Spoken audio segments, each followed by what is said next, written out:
welcome back to another episode of Married at First Sight. This is part 1 of the reunion of season 18. Hit the like and subscribe button as the intro plays.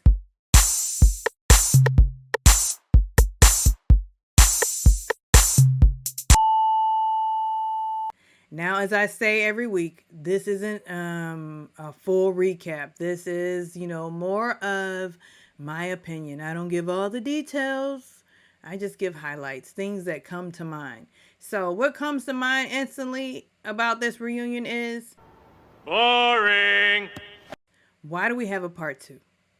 Why do we have a part 2 to the reunion? Because part 1 was boring enough. And we didn't get any new information in part 1. What new news did we learn from part 1? I learned that Karla does not know how to tape up her boobs because we saw black tape.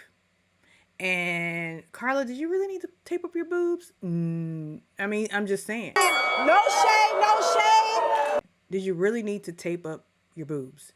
All right, and we learned that David does know how to put on a suit, besides the wedding day. This was the first time that we saw David in a suit.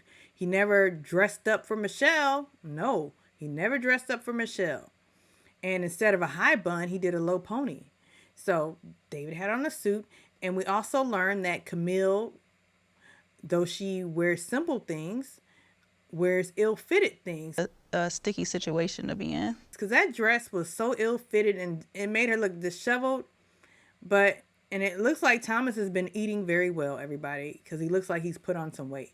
Not, so fine, I want to eat you up eating. Just eating food. So, and we also see that, Juancho likes a vest. And it wasn't long enough. And he likes wooden bow ties. And I also noticed that Alan, he looked usual Alan dressed up. But okay, so let's just get into my opinions. Again, I don't think we needed a long 2-hour part 1, let alone a part 2 that's coming up next week. I find that these couples, they're just giving us the same old, same old. Alan has moved on. He mentioned that he has a new lady friend that they blurred out her face.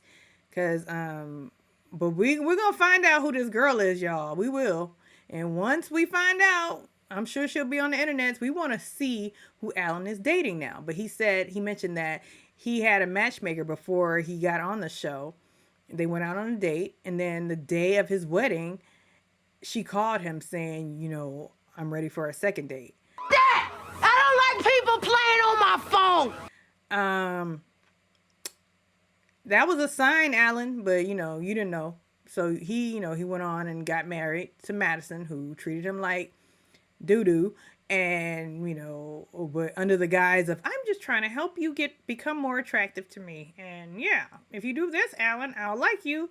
So, Alan, she actually kind of made you better, but what about her? Anyhow, because she still looks like she's from, the honky-tonk trailer. Anyhow, so she and Madison and Michelle, they start going at it again. And they showed some unseen footage from the show where basically Madison was saying, I don't know why I'm being brought into this between her and David. I feel like Michelle's treating this very immaturely, in my opinion, in a lot of different ways. I think she's grasping for straws and answers, and I don't have anything to hide. Personally, I wish she would have brought this up with me off camera, if I'm being honest, because I feel like this was just a chance for her to try to come at me with something. I just think as a 38-year-old woman, you should be a little bit more mature about handling a situation like this. I had nothing to do with that text message. Keep my name out your mouth. I find you to be too old to be that immature. Michelle, you're 36 years old, or 38 at the time. You're too immature. And so Kevin Frazier asked Michelle what she thought about that. She said, well, I'm going to keep my immature mouth shut. Okay. So now we found out Michelle is 40 now. 40 and single. 40 and single. The way they make 40-year-old women feel who are single in this male-centered world. Boo-hoo. It's actually good for you, Michelle.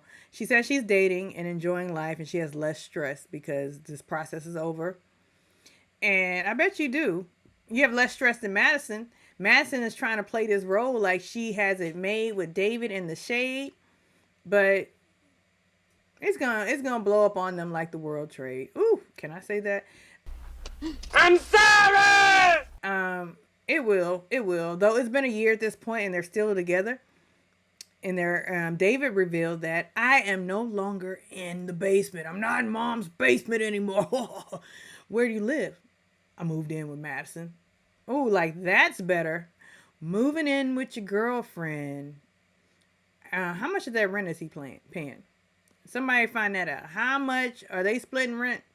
But David revealed, oh, we have an investment property we bought. Oh, we brought together. They make bad decisions because if you bought this investment property and it's been a year since you've been together, you find it you are that comfortable with Madison, or Madison, you're that comfortable with David to go in with an investment property with this guy who's been living in the basement and works like 2 jobs just to make ends meet. You find that, okay, Madison, your picker is off, but I don't care because Madison, you are acting like you're the victim in this situation. She can't seem to understand why Michelle is mad. You didn't even want David. That's not the point. And Michelle and Alan, this is to you. Stop saying I thought you were my friend. You'd only known these people for a few weeks. A friendship has to be earned. You don't know how these people are to just say you're my friend. They were acquaintances. They were co-workers, people that maybe, yes, you had a little bond with because you were all sharing this weird experience together. But a friend, I wouldn't use that word. That's a strong word, and words mean things. So, yeah. But Madison is just standing 10 toes down, and she came to fight. It's like, this girl wants to be on WWE. I mean, I know she looks like she's a WWE wrestler, but still, Madison came to fight. And David is trying to act like, oh yeah, I'm sorry for the way I treated you, Alan. Because they said that Alan and David were the closest. Like, they were going to have drinks. These are low down, dirty dogs, Madison and David. And they deserve each other because the way that they are so quick to lie and scheme. I do and scheme. Okay. I do and scheme. And just playing people's faces. They deserve each other. They deserve everything that they're going to get because they feel like this was the karma. No, karma doesn't come exactly how it was given. So just be aware of that. And for those people and Karla knows that better than anybody about karma. And that's why Karla, out of all the women, is like, and Michelle, like, yeah, we're cool on Madison because they were asking, like, who is the closest out of everybody? Because, they all have they have group text messages, group chats. But they revealed that everybody's best friends with Camille. Emem and Camille, because Thomas and Camille moved out and they have a new place and they live right around the corner from Emem. And they say they see each other all the time. They actually said they're cool with Madison, which I find odd because they were the main, Emem and Camille were the main ones commiserating with Michelle, giving her intel. But they say they're all close, and Michelle says I'm close with Karla, but I'm cool with everybody except for, of course, Madison. And they cut to Madison making a face. Yeah, Madison, you're a low down, dirty dog, Madison. That's all I can say. And I don't like your voice, and I don't think you're cute, but hey, it's not for me to say, and we're not supposed to come for people's looks. Speaking of people's looks, Emem looked really nice. She didn't look the way she looked on her second marriage proposal to Brandon. And she says that she and Brandon are still going strong, and she's glad that she finally has a partner who she can talk to. They've merged their families. So, yeah. And so Ikechi was right. She just wanted any man. And Memm was the perfect candidate for this show, Married at First Sight, because she didn't care who they paired her up with. Just as long as it was a man. Just as long as it was a husband. She wanted her husband. You my husband. So Kevin Frazier decides to meet with everybody individually as if we needed that. So first up was Alan, and I don't know if it was first up, but this is the way it is in my mind. Alan and Madison, and Madison was so apologetic, and to Alan now, I'm sorry, and his whole thing was, why couldn't you tell me from jump? He said he sensed that we were friend zone, but because we were married, I'm gonna keep it going. Why don't you reverse it? Don't be pussy whip. Whip that pussy. Look. Bang, bang, bang, bang, bang, bang, bang, bang. But and she gave him hope. Oh, if you do this, if you stop wearing your broccoli underwear, if you stop making your jokes, I might like you. But she was never gonna like him. And Kevin Frazier also, or Madison mentioned that, had we not been in a situation where all the couples were interacting, because, that brought up her anxiety, because everybody was in my business, in your business, that just made things murky, and maybe we could have worked. But the end result is what it is, because I wouldn't change it for the world, because I have David now. David is nobody's prize but Madison's, because David is for the streets. He'll return to the streets. And the fact that David told Michelle, when the text message went out, that he'd gone on several, dates from, what's that app, everybody, Tinder dates, and he was messaging people. Is he still messaging those people since he has Madison? Because David is that guy. Madison is transactional to David. Once all the smoke wears off and all the so-called fame that they have from the show wears off, will they be together? I doubt it, because they're both liars, and they're both gonna weasel their ways out of this relationship. It's gonna fizzle out. They're still on this high from this show. Trust and believe, they're on the high. I don't think that their bond of the gym, because Madison mentioned that we were going to the gym at 6 a.m. every morning, and they also mentioned, Ikechi said, well, I saw it from day one. I knew it was something from jump because he was doing cardio. He never did cardio. Ikechi, why are you paying attention to what David's doing in the gym? That's odd, but whatever. So she was apologetic, and she was happy that Alan moved on, and she wants to meet his girlfriend. No, you don't need to meet my girlfriend, Madison. But apparently they're cool again. Whatever. Alan, don't let her in at all. I hate people who are so forgiving. I mean, I'm forgiving, but I just hate people. Like, I can forgive you, but that don't mean we need to be around each other. Period. We're done. Show's over. We're done. Party's over. So then later on, Kevin Frazier meets up with Emem and Ikechi. Ikechi singing a totally different song. A slightly different song. Not a totally different song, but he's a little bit more apologetic. Sorry I made you feel that way, because Emem mentioned that he he belittled her. And that he sent mixed messages. And the most hurtful thing is he implied that she would not, he implied that she was SAing him because she would not take no for an answer. And he revealed that he wasn't sexually attracted to her in that way, which I called from jump. I didn't think he was ever attracted to her. The moment she walked down the aisle, I knew he wasn't attracted to her. It's not that she's an ugly woman. She's just not that woman that at first sight you're going to be like, oh, I'm in love. Like Karla says, are you in love? And Mem's not that woman. And I know she's cute. She's cute by women's standards. Not mine, but women will find her attractive because she gets her makeup done and her braids done, except for her on her second wedding proposal. She wasn't done up. But, these girls who are into that sort of thing are going to say, she is bad. She is that girl. She is a cutie. But she is not who most men would find traditionally attractive. You're skinny, you shape funny. I'm probably not that person either because I don't date a lot and I never understood it. But hey, Emem's not that girl. She's a girl's attractive, not a guy's attractive. So he wasn't into her. Go figure. I knew it. I called it.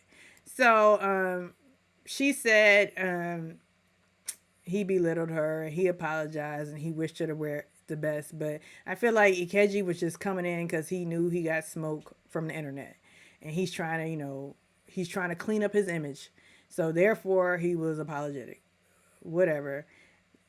she's with Brandon still after a year. And I kind of say the same thing with her and Brandon, except I feel like her mouth is going to be on the floor again with this Brandon guy. But she did mention that one thing she did learn from this experience is only give as much love as you're getting.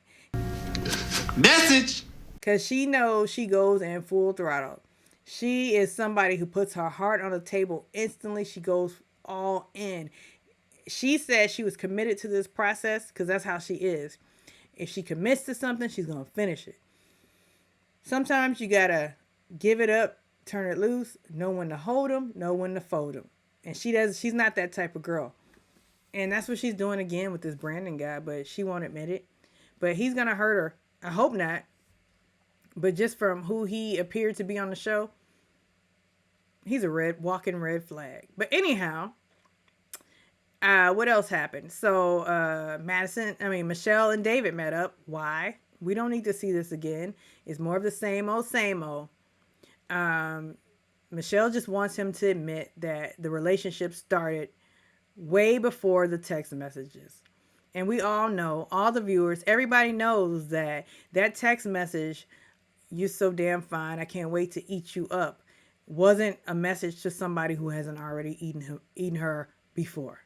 We all know that. But he will not admit to it, and Maddison will not admit to it. And even Kevin said he didn't believe David. But of course, David, goes back to, "Well, you can believe what you want to believe. That's what I said." I said what I said. Okay, well, what you said was some bull. Y'all just give it up. He's not going to come out and say it. So just give it up.